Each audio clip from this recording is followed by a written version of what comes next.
Hello दोस्तों, UCS मंत्रा में आप लोगों का स्वागत है। जैसा कि पिछली वीडियो में हम आपको बता चुके हैं कि क्यूब कैसे निकालें, ये हम बता चुके हैं। और आज हम आप लोगों को बताएंगे क्यूब रूट कैसे निकालें। इसका मतलब घनमूल कैसे निकालें। ठीक है, तो देख लीजिए। अब घनमूल होता क्या है, देखिए। जैसे हम आपको बता दें घनमूल क्या होता है, तो घनमूल का मतलब ये होता है, जैसे ये होता है ना, दो लगे हों तो जैसे 64, तो ये तो वर्गमूल हो गया, ये वर्गमूल है। ठीक है, इसका वर्गमूल निकालेंगे। घनमूल में क्या होगा, घनमूल में यहाँ 3 होती हैं, यानी इसका मतलब इसमें 4 गुणा 4 गुणा 4, तो 4 4 64, यानी 4 आएगा इसका घनमूल। लेकिन ये तो छोटी संख्या, इसलिए हम समझ चुके हैं कि कैसे 4 आएगा। लेकिन अब आ जाइए देखते हैं कि घनमूल कैसे निकालें, यानी क्यूब रूट किसी भी संख्या का। तो ये करने के लिए आप लोगों को सबसे पहले 1 से लेकर के और 10 तक के क्यूब याद करने पड़ेंगे। जैसे 1 का क्यूब 1, 2 का 8, 3 का 27, 4 का 64, 5 का 125, 6 का 216, 7 का 343, 8 का 512, 9 का 729, 10 का 1000। तो देखिए, ये आप लोगों को याद हो गए होंगे। लेकिन आप लोगों ने एक चीज़ इसमें देखी है, इसमें क्या देखा है आप लोगों ने, तो ध्यान दें क्या देखा है कि जैसे 4 के लास्ट में 4, देख लीजिए, सेम। 5 के लास्ट में 5, 6 के उसमें बराबर, और 9 के 9 में, और 10 के 10 में, 0 के 0 में हो गया। ठीक है, तो देख लीजिए। अब आप लोग इतना देख लिया आप लोगों ने। अब केवल क्या संख्या बची हैं, ऐसी कितनी बची हैं, एक तो आपकी ये बची, कौन सी, ये। ठीक है ना, और एक ये बची है, और एक ये बची है। एक में एक तो वो तो हो गई, वो तो हो ही गया। ये एक के लास्ट में 1 हो गया है, वो तो तुम्हारा हो ही गया है, ये भी हो गई थी। ठीक है, अब क्या बची हैं, यानी एक तो ये बची है, 2 के आगे 8, और ये 3 के 27। तो देख लीजिए, इसका मतलब कितनी बची हैं आप लोगों की। हम आपको बता दें कि जिनके सेम डिजिट नहीं है वो है 2, और उसके बाद में 3 और 7। तो देख लीजिए, जब कभी आ जाए 2, तो 2 के आगे उसका मतलब 8 आ जाए तो 2, जैसे 8 आ गई तो 2 बची। ठीक है ना, और 3 के 3 आ जाए तो 7 कर देंगे, 7 आ जाए 3। अब कैसे करेंगे वो ध्यान दें। देखो, यहाँ से आप लोग समझ लीजिए, 2 है ना, तो 8 आया। ठीक है, 2 था तो 2 का 8 आ गया, और यहाँ 8 है तो 2 आ गया यहाँ, यानी 2 आ जाए तो 8, 8 आ जाए 2, 3 आ जाए तो 7, और 7 आ जाए तो 3। ये एक दूसरे के अपोजिट हो गए, ये चीज़ ध्यान रखना इतनी। ठीक है ना, और तो सेम डिजिट मिल रहे हैं। तो अब देखिए आगे कैसे निकालेंगे उसका ध्यान दें।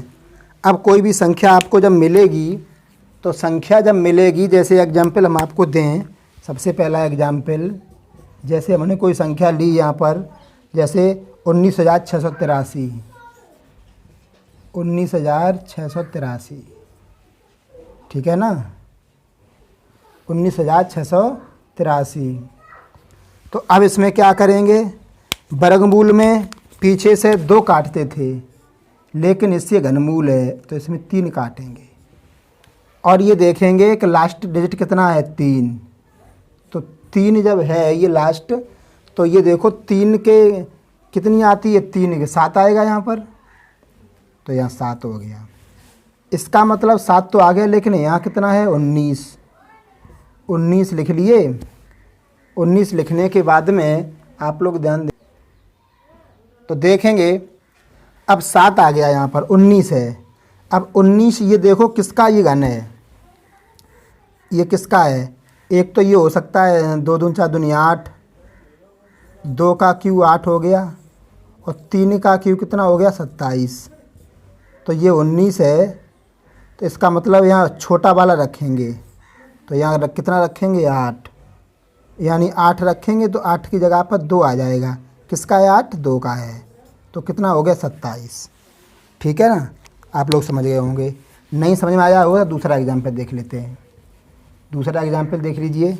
जैसे हमने कोई संख्या ली 24,389, 24,389, तो वर्गमूल में 2 काटते थे इधर से, और इसमें कितने काटेंगे 3। 3 काटे तो 9 आया। 9 के आगे क्या आएगा, 9 के आगे 9 ही आएगा। यहाँ से देख लीजिए 9 के बराबर 9। अब बचे 24, 24 रखे।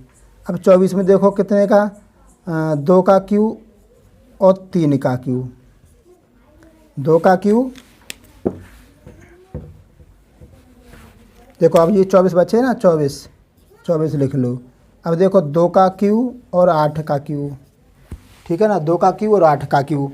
तो अब देख लीजिए 2 का क्यू 8 और 8 का और 3 का क्यू, 2 से आगे 3 का, 3 का 27 है, ज़्यादा हो गया तो कम वाला रखेंगे, तो कितना हो गया 29, 29 हो गया। ठीक है ना। ऐसे किसी भी परफेक्ट नंबर का, ये परफेक्ट नंबरों के हैं क्यों, ये बात ध्यान रखना, आप लोगों को बता दें हम परफेक्ट नंबर के लिए, यानी परफेक्ट नंबर,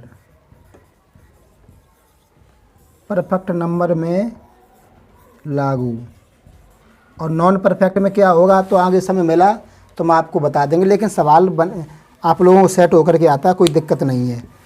और एग्जाम्पल देख लीजिए। अब देखो आप लोग समझ गए होंगे, वर्गमूल में पीछे से 2 काटते थे, इसमें 3 काटते हैं।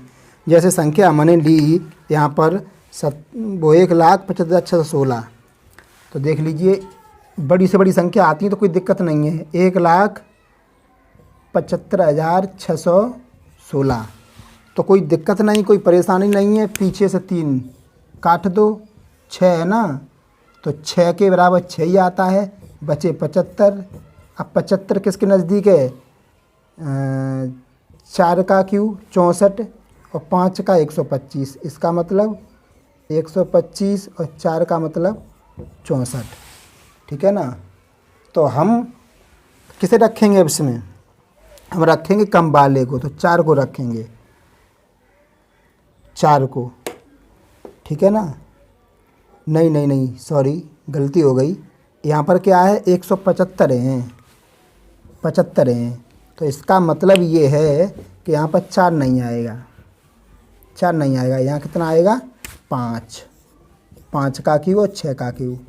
तो 5 का क्यू तक कितना हो गया 125 हो गया, और 6 का क्यू कितना हो गया, 6 का हो गया 216। तो देखो 216 इससे ज़्यादा है तो कम वाला लेंगे, तो कम वाला कितना है 5, तो यहाँ कितना आएगा 56। ये कितने के लेंगे यहाँ से 56। और भी क्वेश्चन देख लीजिए। अब प्रैक्टिस आप लोग खुद कर लेना, ठीक है ना। अब यहाँ इतना समय नहीं है, सीमित संसाधन है, इसकी वजह से हम आपको बता रहे हैं। अब देखो आगे तुम खुद कर लेना। एक एग्जाम्पल और देख लीजिए आप लोग। जैसे 8,30,584, ठीक है। वर्गमूल में 2 काटते थे, घन में कितने काटेंगे 3 काट दिए, 4 आया, तो 4 के आगे 4 ही आता है। देखो यहाँ से देख लीजिए, ठीक है ना। 4 के आगे कितना आ गया 4। अब कितना बचा 830, कितना बचा 830। 830 देखो किसके पास में है, देखिए 830। 830 में देखो अगर 9 का क्यू हो गया तो कितना होता है, 9 का क्यू 729 होता है, और 10 का क्यू कितना होता है 1000। तो 1000 ज़्यादा हो गए, 1000 ज़्यादा हो गए, कम कितने हैं 729, तो कितना आएगा यहाँ 9 आएगा। तो आंसर कितना हो जाएगा 9।